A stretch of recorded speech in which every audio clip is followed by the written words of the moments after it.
All right, Kirk. So what are we talking about today?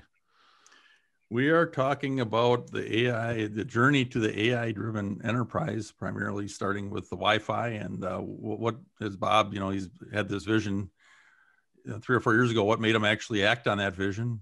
And then kind of the journey, the lessons learned to where we are today, and then where the whole AI-driven enterprise is going tomorrow. Obviously, there's a lot of hype around AI, and someone like Bob can actually cut through that and give some of our audience practical things, and as well as lessons learned about a journey to the AI-driven enterprise. All right, well, let's go. All right. So given a longer than short there, Bob, we talked about, what was that initial impetus to go and start Mist? Yeah. And take that forward. That's an amazing story to me. And then what kind of vision does it also take to do something like that? You have to kind of do things before the mainstream, obviously, to get them to market when the market's ready for them. So I guess any perspective there would be great.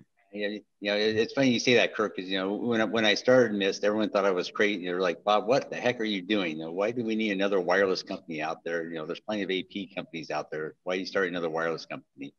But I'd say the adventure started back in the, like I say, early 2000s when I was doing aerospace.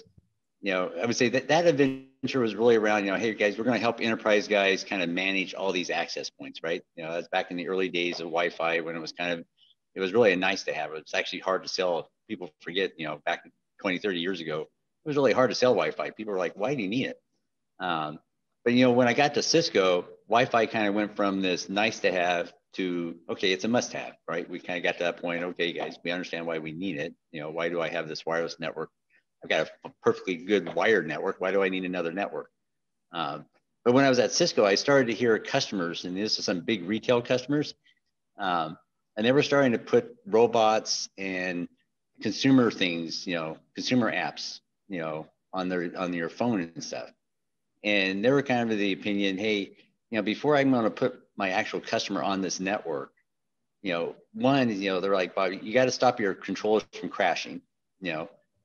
Two, they're like, you got to be able to keep up with my digital, hey, I've got this program, right? I'm trying to build a mobile app for my customer, and they were basically developing apps every month, right? They could release code once a month, and they were moving at warp speed. And the network was still moving at kind of the, hey, we'll get a release to you every year, right? Every year, every once or twice a year, we may be able to get you a new piece of code out there. And then finally, they came back and they kind of said, we really don't care about the access point. We really care about the end-to-end user connectivity experience, right? And that was the beginnings of what I call a couple of market transitions, right? Where Wi-Fi went from a nice to have to a must have. Now we're starting to see wireless really become business critical. It was getting that next phase of, they're putting, it got to really work well now. And two, they wanted visibility. And so that was kind of the beginnings of, okay, there's need for a new cloud AI architecture. And, and back then we just got done acquiring Meraki, kind of a cloud company.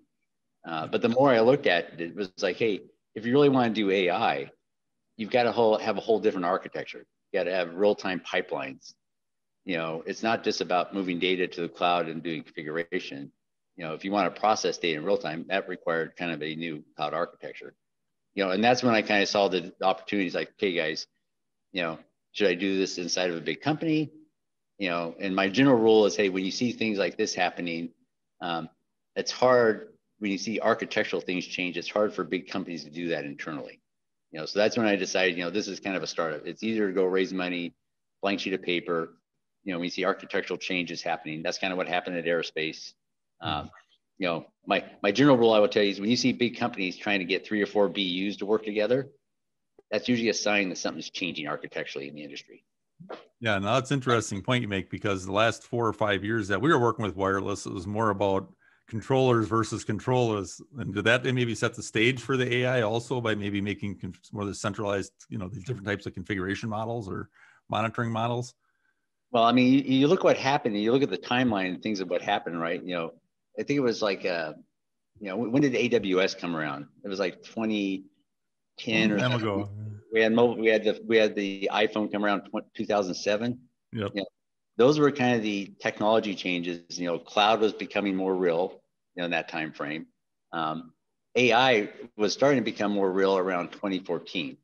So those were kind of the technology transitions that were happening. For me personally, one of the inspirations for Mist was really when I saw Watson play Jeopardy, right? I don't know if you remember that phase of it. I'm like, you guys, if they can build something that can play Jeopardy at championship level, we should be able to build something that can answer questions on par of network domain experts, right? It's like, right.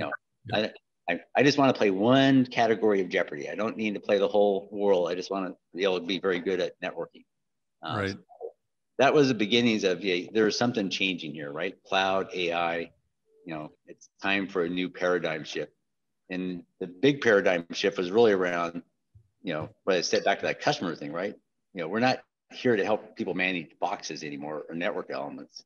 We're really here to help them manage some sort of end-to-end user experience, right? Right.